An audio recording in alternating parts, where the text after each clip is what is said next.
आपसे कह रहा था, मैं अपने कार्यकर्ताओं को एक को भी जब ये कहते हुए सुनता हूं ना, साहू जी हम क्या कर सकते हैं, अरे तुम क्या नहीं कर सकते हो? मैं अपने सभी कार्यकर्ताओं को भौतिक दृष्टि से अपने से समर्थ मानता हूं। जब मैं घर से चला था, आप सुनो जरा इस बात को, जब मैं घर से चला था तब मेरे पास में 500 रुपए नहीं थे। आप जितने भी बैठे हो घर से चले थे तो कितने रुपए लेके चले थे बताओ?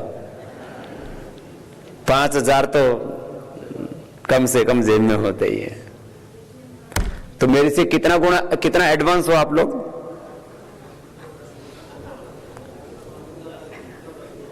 $500 और 5000 कितना हो गया? 10 गुना। 10 गुना तो हो ही। अच्छा, मेरे पास तो बैंक बैलेंस 0 था और आज भी 0 है। तुम्हारे पास तो बैंक में भी कुछ ना कुछ तो होगा ना? लाख, 2 लाख, 5 लाख, 10 लाख, कुछ तो करोड़ों भी दबा के बैठे हुए हैं। मेरे पास 500 रुपए, बैंक बैलेंस 0। क्यों? खाता ही नहीं था, आज भी नहीं है। और आज भी झोला रखता हूं बिना पैसे वाला। जहां जाता हूं वहां की टिकट झोले में आ जाती है, जब वापस आता हूं तो भी टिकट रहती है। प्लेन में खाता कुछ हो नहीं। राजनीति वाले तो बोलते हैं पैसे की दृष्टि से, कोई ईमानदार हो तो बोले ना खाऊंगा ना खाने दूंगा। मैं तो खाना भी ना खाता हूं ना खाने देता हूं, वहां तक भी। अरे कम खाओ, खुश रहो। तो मेरे से ज्यादा पावरफुल हैं आप लोग। आप अपने आप को ये मत समझिए कि मैं क्या कर सकता हूं, हमेशा ये सोचिए मैं क्या नहीं कर सकता हूं। भगवान ने सारा सामर्थ्य मुझे दिया है। ये कभी मत सोचिए कि मैं क्या कर सकता हूं, मैं क्या नहीं कर सकता। ऐसा उत्साह का सागर हो आपके भीतर, इतना सामर्थ्य है आपका। आपको करना है, क्या क्या करना है। इसलिए मैं इस बात को कहा, जी हम क्या कर सकते हैं जी? अरे क्या नहीं कर सकते? मैं आपके सामने बैठा हूं, आज ने मोदी जी प्रधानमंत्री जी बने हैं। बोले ये नई जोड़ी बनी है, एक फकीर की और एक वजीर की। पहले दोनों थे फकीर, अब एक बन गया वजीर, और एक है पूरा फकीर फक्कड़।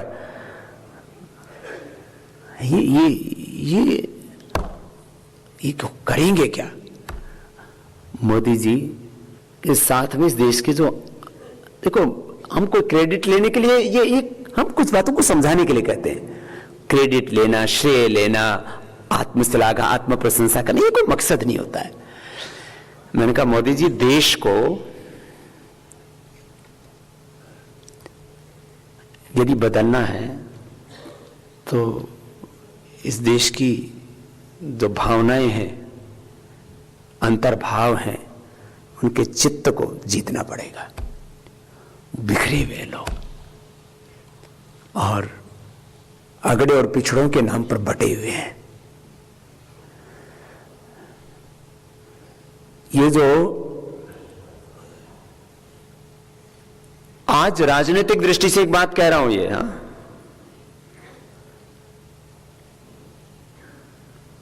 जो पिछड़े हैं, दलित हैं, शोषित और वंचित यदि मोदी जी के साथ जुड़े हैं, यह जब मोदी जी आए तो आपने देखा सारे संतों ने एक ही बात को फिर उठाया। हमने एक प्रस्ताव रख दिया, पूरे देश के कार्यकर्ताओं में इस बात को छेड़ दिया। हमने कभी जातिवाद की राजनीति नहीं की है, ना कभी जातियों और मजहबों के नाम पर देश को बांटने के बारे में सोचा, ना आज सोचते, ना कभी सोचेंगे। लेकिन हमने उस चीज को इस तरह से लिया कि आज राजनीति में जो अगड़े और पिछड़ों के, दलितों के, शोषितों के, वंचितों के जो तथाकथित रहनुमा बन चुके थे, वो पिछड़े, अति पिछड़ों के, दलितों के, शोषितों के, वंचितों के रहनुमा वो सारे धरे के धैर्य रह गए और एक नया मसीहा हमने खड़ा कर दिया उसमें।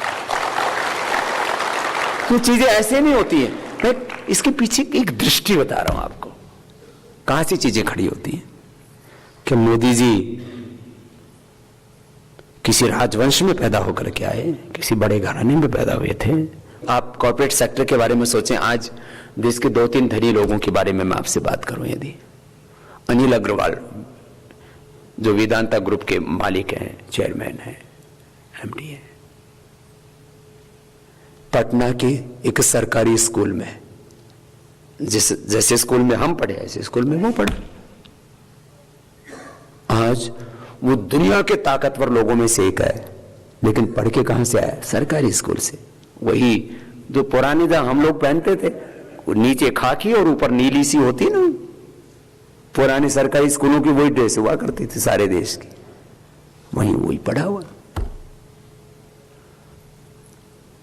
रिलायंस ग्रुप को लेकर के कई तरह की कंट्रोवर्सीज खड़ी की जा सकती है, लेकिन एक बात तो निर्विवादित है कि धीरू भाई अंबानी ने 1000 रुपए से अपनी कंपनी शुरू की और आज लाखों करोड़ का साम्राज्य खड़ा कर दिया। कहां से? एक साधारण परिवार से था, एक छोटा सा आदमी था। ये उदाहरण कोई आर्थिक दृष्टि से, राजनीतिक दृष्टि से या सामाजिक आध्यात्मिक दृष्टि से कोई एग्जाम्पल सेट नहीं कर रहा हूं। मैं एक साधारण बात बता रहा हूं कि दुनिया में जितने भी असाधारण कार्य हुए हैं वो साधारण लोगों ने ही किए हैं। ये निष्कर्ष, असाधारण कार्य साधारण लोगों ने किए हैं। और यही मैं बच्चों को और बड़ों को हमेशा प्रेरणा देता और उनका उत्साह जगाता। वैदिक शौर्य गीत, हमने एक पुस्तक निकाली यहां से। आदरणीय रामनाथ वेदालंकार जी ने कुछ वेद के मंत्रों का चयन करके और रखा हुआ था, तो हमने कार्यकर्ताओं को बांटी। वैदिक शौर्य गीत।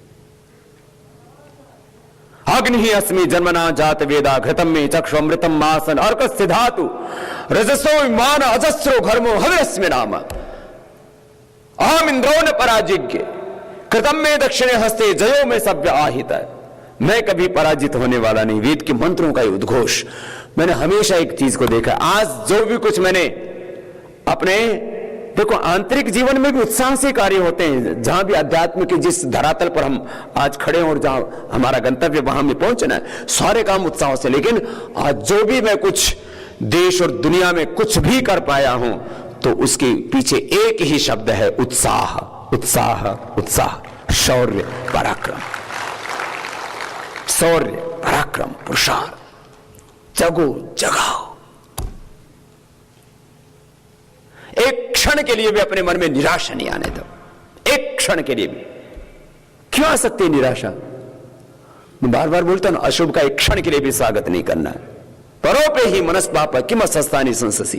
ये बात आपने मुझसे हजारों बार सुने होंगे, और जितनी बार सुनते हो उतनी बार ही आप और ऊर्जा से भरते हो और अपने स्वधर्म में लग जाते हो पूरी ताकत के साथ। ये तो मैं कह रहा था, अब यह जो योग क्रांति, आयुर्वेद क्रांति, स्वदेशी क्रांति, व्यवस्था परिवर्तन की क्रांति के बाद अब ये शिक्षा की महाक्रांति, ये सबसे बड़ी क्रांति मान रहा हूं मैं कह रहा था अभी तो राजनीति में बदला क्या है? अभी तो विधायिका बदली है खाली, अभी कार्यपालिका, न्यायपालिका, पूरी खबर पालिका, पूरा समाज बदलना बाकी है भाई। आप सोच रहे हो ना कि अब तो बहुत बड़ा बदलाव हो गया। कुछ लोग तो इसी में संतुष्ट हैं। स्वामी जी बहुत अच्छा लगता है, कभी सोचा नहीं था। जो भी दुनिया के ताकतवर लोग, 99% लोगों ने मुझे रोका, बाबा बहुत बड़ा जोखिम ले रहे हो। मैं अपने कार्यकर्ताओं को हर मीटिंग में कहता था, बोले स्वामी जी आपने तो हमें समुद्र में मगरमच्छों के बीच में फेंक दिया, रोज लहो लुहान रहते हैं। मैंने कहा भाई बड़ा रिस्क लिए बिना कोई बड़ा काम आज तक हुआ ही नहीं है। रिस्क तो बड़ा लेना पड़ेगा। ये हेडलाइन है। ये जैसे मैंने कहा ना, जितने भी असाधारण कार्य हुए हैं, असाधारण, वो साधारण लोगों ने किए। और ये तो बिजनेस में, मैनेजमेंट में, पॉलिटिक्स में सब जगह बोला जाता है, बड़ा रिस्क मोल लिए बिना, बड़ा खतरा मोल लिए बिना आप बड़ा कार्य कर ही नहीं सकते। दुनिया का सबसे बड़ा हमने आयुर्वेद पर आधारित फूड पार्क बनाया, दुनिया का सबसे बड़ा। माने हिंदुस्तान में स्वदेशी की बात करीब 200 सालों से चल रही है, लेकिन उस स्वदेशी को जमीन पर पतंजलि योगपीठ में ही उतारा गया। बाकी वो खाली एक सपना था, एक ख्वाब था, एक दर्शन था, फिलॉसफी थी। वो उसको प्रैक्टिकल, विजिबल, इकोनॉमिक वाइबल नहीं बना पाए। योग एक सपना था, ख्वाब था। योग पूरी दुनिया को भारतीय ऋषियों की देन है, लेकिन वो जमीन पर नहीं उतरा। आयुर्वेद की हम बड़ी बड़ी बातें करते थे, लेकिन वो जमीन पर नहीं उतरा, वो उतर गया। जब फूड पार्क बना, लोगों ने कहा हमने सैकड़ों करोड़ रुपए बैंक से लोन ले लिया। कभी सेवा के लिए बैंक से लोन लेता है, और वो भी कई सौ करोड़ रुपए। बोले बाबा का दिमाग खराब हो गया। हमेशा मैं यही सुनता रहा हूं। अब थोड़े दिनों से लोग कहते हैं ना, बाबा का दिमाग तो ठीक ही था। अब नहीं कह रहे। अब तो जो कभी दर्शन नहीं देते थे, वो भी दर्शन देते हैं। उनको भी हम बहुत आदर करते। ठीक है,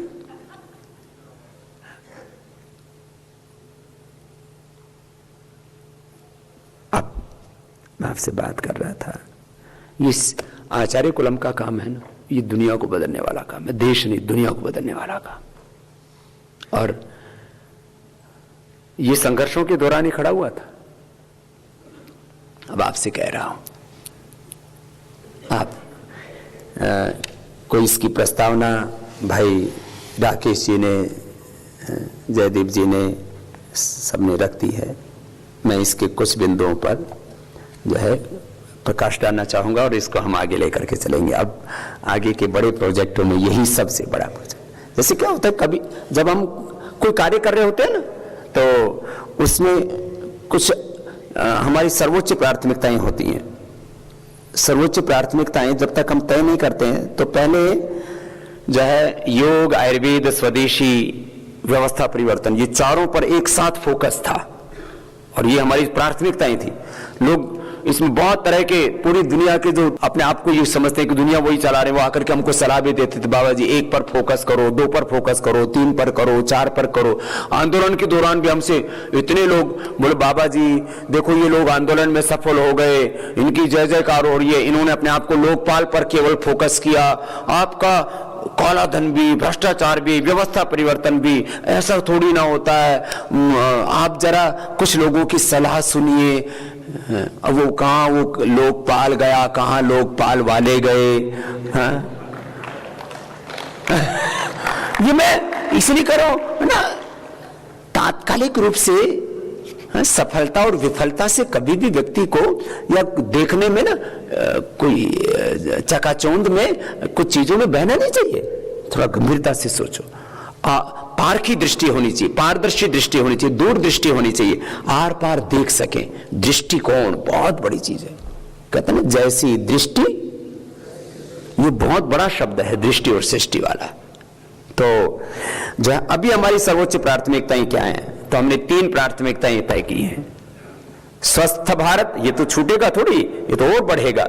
स्वस्थ भारत, मोदी जी ने मुझसे पिछले दिनों जब प्रधानमंत्री बनने के बाद भी करीब 1.5 घंटे की मुलाकात थी, कई संदर्भों में बातचीत की, अलग अलग विषय थे, डिफरेंट सेक्टर्स के बारे में बात की, लेकिन उसमें फिर ये भी मुद्दा आया, ये तो स्वच्छ भारत मिशन तो लॉन्च तो अब किया ना। मुझसे बोले, स्वामी जी इस बारे में मुझे आपका सहयोग चाहिए। मैंने कहा, आप जो आपका सहयोग हम कर सकेंगे उसके लिए तैयार हैं। तो बोले, स्वामी जी आप स्वच्छ भारत मिशन को भी साथ में लेकर के चलें तो मुझे प्रसन्नता होगी। तो उन्होंने कहा, हम पर यदि भरोसा किया है, तो हमने कहा कि ये कोई व्यक्ति का काम थोड़ी है, तो ये देश के सम्मान और स्वाभिमान का काम है कि पूरी दुनिया में भारत स्वच्छता में भी दुनिया से आगे हो। ये पवित्र देश है, तो भौतिक रूप से भी पवित्र हो, आध्यात्मिक रूप से तो पवित्रता की पराकाष्ठा है। तो स्वच्छ भारत, उसके लिए योग, आयुर्वेद, प्राकृतिक चिकित्सा और तन का, मन का स्वास्थ्य है। काला धन के साथ साथ काला मन भी हो गया है ना लोगों का, तो काला धन तो लाना ही है, काला मन भी ठीक करना है ना। तो स्वस्थ भारत, स्वच्छ भारत। और तीसरी हमारी सर्वोच्च प्राथमिकता, इन तीनों पर हम अपने आप को पूरी तरह से फोकस किए हुए हैं, और इसी दिशा में अपने को आगे काम करना है। स्वस्थ भारत, स्वच्छ भारत और शिक्षित भारत, ये तीन अपने मुख्य लक्ष्य होंगे। और अब इन तीनों के द्वारा एक और बहुत बड़ी छलांग आप सब लोगों को लगानी है और दुनिया के इतिहास में एक और स्वर्णिम अक्षरों में आपको सेवा दर्ज करानी है। ये रिकॉर्ड कोई पुरस्कारों के लिए नहीं, कोई पैसे के लिए नहीं। मैंने कहा ना, हमारी सबसे बड़ी संपत्ति, हमारा परमानेंट एसेट क्या है? सेवा। ये हमारा सेवा, इस बात से। बाकी तो ठीक है ना, घर परिवार का गुजारा हो रहा है ना, पहनने के लिए दो कपड़े, एक दो साड़ी सूट मिल रहे हैं ना, ठीक है ना। जीवन के लिए जितना नितांत आवश्यक है उतना तो हाथी से लेकर के चींटी तक, एक दरिद्र से लेकर के एक धनवान तक सबको मिलता ही है ना। जीवन के लिए नितांत आवश्यक कितना होता है, बाकी जो है सब सेवा के लिए। ऐसी भाव चेतना स्वयं में जगानी है और औरों में भी जगानी है। करना कराना, ये हमारी संस्कृति का मूल मंत्र है। खुद सेवा करना, औरों को सेवा के लिए प्रेरित करना, खुद योग करना, औरों को सेवा प्रेरित करना, ये करना कराना ये काम है। तो हमारी सर्वोच्च प्राथमिकताएं कितनी है अभी? बोलिए, स्वस्थ भारत, दूसरा और तीसरा। तीन बातें तो एकदम से रिकॉर्ड हो जाती है। इससे आगे जो है ना, फिर फ्लॉपी में थोड़ा गड़बड़ हो जाती है और फिर घुसाओ भी तो फिर डिलीट हो जाता है। अब इस शिक्षित भारत के लिए सबसे बड़ा अभियान होगा ये आचार्य कुलम।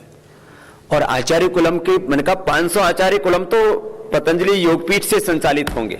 उसका मुख्यालय तय कर लिया जाएगा। अभी तो हरिद्वार रहेगा, हो सकता है कुछ दिन बाद दिल्ली चला जाए, क्योंकि पूरी दुनिया के लोग वहां पर आते हैं। तो आध्यात्मिक की दृष्टि से तो हरिद्वार वर्ल्ड की स्पिरिचुअल कैपिटल है, लेकिन बाकी राष्ट्र के अभ्युदय के लिए जितने कार्य करने हैं उसके लिए दिल्ली में भी केंद्र हो सकता है। और उसके प्रस्ताव भी मेरे पास में आ चुके हैं, दिल्ली से, गाजियाबाद से। अभी जैसे हमने ये आचार्य कुलम की चर्चा शुरू की है, भाई अनिल अग्रवाल जी जिनकी मैं बात कर रहा था, उन्होंने कहा बाबा जी आपको 500 आचार्य कुलम बनाने हैं, उसमें मुझे आप जिस सेवा के लिए कहोगे उस सेवा को करने के लिए मैं तैयार हूं। एक आचार्य कुलम की भूमि देने वाले भी बहुत से लोग तैयार हैं। वो तो भूमि के लिए तो इतने प्रस्ताव आ रहे हैं। जैसे ही मैं पहुंचा यूरोप की यात्रा के बाद, एक भाई बुलंदशहर से आया, कितने बुलंद इरादे उसके देखिए। उसके करीब जो है 17 एकड़ कितनी जमीन, करोड़ों रुपए उसकी कीमत है। बोले बाबा जी मुझे अपनी पूरी जमीन आचार्य कुलम के लिए देनी है। मैंने कहा अपने लिए? बोले अपने लिए भी उसी में एक छोटा सा कोठड़ा बना देना। और बना हुआ है, बोले मेरा उसमें एक छोटा सा मंदिर और एक कमरा मैंने बनाया हुआ है, और वो जमीन और मेरा गांव में घर भी है। वो सब कुछ मैं आपके चरणों में सौंपना चाहता हूं। बस मेरी जितनी सांसें हैं मैं अपनी आंखों के सामने जो वहां सेवा हो रही है उसको देख लूंगा, और जो आप सेवा लगाएंगे उसको कर लूंगा। जिंदगी को एक मकसद मिल गया है। नहीं तो यही सोचता था मेरी जमीन का होगा क्या। उनको कोई संतान नहीं है। बोले बाबा जी लोग एक दो संतानों के लिए इतना मोह रखते हैं कि अपनी भी दे के जाते हैं और इधर से भी, इधर उधर से कुछ ईमानदारी से कोशिश करते हैं, इधर उधर से कुछ जो है छीनते भी हैं, और सब अपनों को दे करके जाना चाहते हैं। मैंने कितने लोग ऐसे देखे। बोले बाबा जी कुछ अविवाहित हैं, विवाह नहीं किया, बहुत लोग हैं जो विवाह नहीं करते हैं, ठीक है, जरूर अपवाद रूप में होते हैं। बोले अब हम सोचते थे हमारे पास में जो भूमि है, हमारे पास में जो संपत्ति है, इसका होगा क्या। तो अब जब उनको आचार्य कुलम के प्रस्ताव के बारे में जानकारी मिली है तो चारों तरफ से देश में प्रस्ताव आ रहे हैं। एक बार उन सब का हम अभिनंदन करते हैं। कुछ उसमें अविवाहित हैं, कुछ उसमें निसंतान हैं, कुछ उसमें किसी की चाहे रंजिश में, किसी का दुर्घटना में, किसी का रोग में रंजिश में, दुर्घटना में किसी के बच्चों की अकाल मृत्यु हो गई, तो किसी के जो है बच्चे इतने समर्थ हैं कि अपने माता पिता को गौरव देने के लिए कुछ सेवा करना चाहते हैं। ऐसी कितने लोग भूमि देने के लिए, कितने लोगों के तो तैयार भवन थे, कुछ लोग स्कूल चला रहे थे लेकिन उनको चलाने में फिर संतुष्टि नहीं मिली तो उन्होंने फिर बंद कर दिया। कुछ लोगों के अभी चल भी रहे हैं लेकिन वो चल रहे हैं उससे संतुष्ट नहीं है। बोले बाबा जी हमारे ये स्कूल बना हुआ है, बिल्डिंग बनी हुई है, 5-10 करोड़ रुपए का इंफ्रास्ट्रक्चर है वहां पर, ये बना हुआ पूरा का पूरा इंफ्रास्ट्रक्चर लैंड हम देना चाहते हैं, आप इसमें आचार्य कुलम चलाओ। ऐसे ऐसे चारों तरफ से प्रस्ताव आ रहे हैं। ऐसे बहुत लोग सेवा करना चाहते हैं, उनको जगह नहीं मिलती है कि कहां हमारे इस साधन का सदुपयोग हो। पतंजलि योगपीठ ने पिछले 20 वर्षों में एक प्रामाणिकता पैदा की है कि पतंजलि योगपीठ ने 1 रुपए का भी दुरुपयोग नहीं किया, 1 रुपए का दुरुपयोग नहीं किया, और अपने लिए तो उपयोग भी नहीं किया। जमीन पर सोना, इतना सा खाना। देखो अभी हो सकता है गुरु से शिष्यों का पेट थोड़ा अव्वल दर्जे का होगा, नहीं? आपका ख्याल रखने वाले कितने लोग हैं जी? घर परिवार के 10-20 लोग, और मेरा ख्याल रखने वाले और मुझे खिलाने वाले लाखों करोड़ों लोग। यदि थोड़ी थोड़ी भी आहुति देता तो अभी महायज्ञ हो गया होता।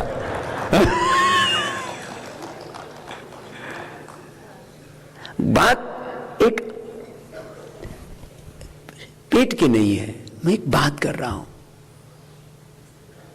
कि लोगों के भरोसा, विश्वास कि पतंजलि योगपीठ में हमने जो भी दिया, सब लोगों को गौरव है कि हमारा पैसा इतने पुण्य में लगा है, यह संतुष्टि। तो इसमें भूमि के रूप में सहयोग करने वाले, भवन के रूप में सहयोग करने वाले, वाहन के रूप में, क्योंकि एक आचार्य कुलम में कैपेसिटी करीब 1000 विद्यार्थियों के हम रख रहे हैं। फर्स्ट स्टैंडर्ड से कक्षा 1 से और 5 तक शुरू करेंगे, फिर वही बच्चे ऊपर जाएंगे क्योंकि इसका सिलेबस भी बहुत ही साइंटिफिक, बहुत ही एडवांस होगा, एकदम सब चीजें 100% साइंटिफिक और जो है लेटेस्ट, एकदम एडवांस। और उसमें जो है अभी भी जो आचार्य कुलम चल रहा, पूरे देश और दुनिया के लोग आकर के देखने लगे और सब एक बात कह के जाते हैं, जैसा आचार्य कुलम चल रहा है ऐसा कोई शिक्षा संस्थान देश में नहीं है, जैसा योगग्राम चल रहा है ऐसा नेचुरोपैथ का कोई संस्थान पूरी दुनिया में नहीं है, जैसा योग का संस्थान पतंजलि योगपीठ है ऐसा पूरी दुनिया में कोई नहीं है, जो फूड पार्क चल रहा है ऐसा आयुर्वेद पर आधारित फूड पार्क पूरी दुनिया में कोई नहीं है। ये होती है विश्वसनीयता, ये होती है प्रामाणिकता। देखो किसी भी फील्ड में नंबर 1 होना ना बहुत गौरव की बात होती है किसी भी आदमी के लिए, हेल्थ में, फिटनेस में, पॉलिटिक्स में, कॉर्पोरेट्स में, है ना भाई। पहला नंबर किसका है भाई? दुनिया का सबसे धनवान, दुनिया का सबसे शक्तिशाली, दुनिया का सबसे बड़ा विद्वान बनने का गौरव एक अलग होता है। तो आज योग के क्षेत्र में, आयुर्वेद के क्षेत्र में, प्राकृतिक चिकित्सा के क्षेत्र में, स्वदेशी के क्षेत्र में और अब तो शिक्षा के क्षेत्र में भी जो पतंजलि योगपीठ से कार्य हो रहा है वो प्रथम कोटि का कार्य हो रहा है, प्रथम कोटि का कार्य। ये है हमारा गौरव। जो कार्य हो रहा है वो प्रथम कोटि का हो रहा है। और ये प्रथम कोटि का कोई मेरा या श्रद्धेय आचार्य भाष्य जी महाराज जी का, श्रद्धेय गुरुदेव आदि पतंजलि योगपीठ में जो यहाँ बड़े रूप में अपनी सेवाएं दे रहे, मात्र उन्हीं का इसमें योगदान नहीं है। यदि आज पतंजलि योगपीठ को विभिन्न क्षेत्रों में प्रथम कोटि का संस्थान बनाया तो आप हजारों लाखों कार्यकर्ताओं की उसमें बहुत बड़ी भूमिका और देश के करोड़ों लोगों का की श्रद्धा, विश्वास, निष्ठा, उनका सहयोग उसमें आहुति के रूप में रहा, तब ये चीज खड़ी हुई है। ये जो इसका श्रेय आप सबको है। मैं तो हमेशा बोलता हूं कलेक्टिव क्रेडिट, और यही है, सत्य यही है। अब इस काम में आचार्य कुलम में मैंने उसका कहा, उसके जो है सीबीएसई से भी ज्यादा साइंटिफिक, उससे भी ज्यादा एडवांस वो उसका सिलेबस होगा। और उसकी भूमि, भवन, वाहन, क्योंकि 1000 बच्चों को सराउंडिंग जो भी एरिया होगा 20-25 किलोमीटर का, वहां से वो बच्चे आ सकेंगे। हमने वैसे फर्स्ट टारगेट किया हमने बड़े सिटीज को, लेकिन कहीं कहीं हम फर्स्ट में तहसीलों को भी कर रहे हैं। कई बार जिला नाम होता है लेकिन उसका जो है जो बड़ा केंद्र होता है तहसील भी होता है कहीं कहीं। और कहीं हमने ये देखा है कि फर्स्ट टारगेट हमने एक जिले में एक का रखा है, क्योंकि हमें स्थानीय लोगों से भी सहयोग लेना है। एक आचार्य कुल हमको प्रारंभिक स्तर पर जो है भूमि के अलावा, भूमि देने वाले बहुत लोग हैं, उसमें कोई चिंता मुझे नहीं है, ऊपर से कम 3 से 5 करोड़ रुपए का पहला इंफ्रास्ट्रक्चर के लिए फंड चाहिए। उसमें 3 से 5 करोड़ रुपए में करीब करीब जो है 70% योगदान हम करेंगे और करवा देंगे। 30% तो आप लोग कर ही सकते हो, क्यों जी? शिष्यों को तो ऐसा होना चाहिए कि स्वामी जी आप 30% में रहो, 70% हम करेंगे यहां। लेकिन यहां तो गुरु ऐसे दयालु हैं तुम्हारे, खुद ज्यादा करते हैं, तुमसे थोड़ा सा कराते हैं।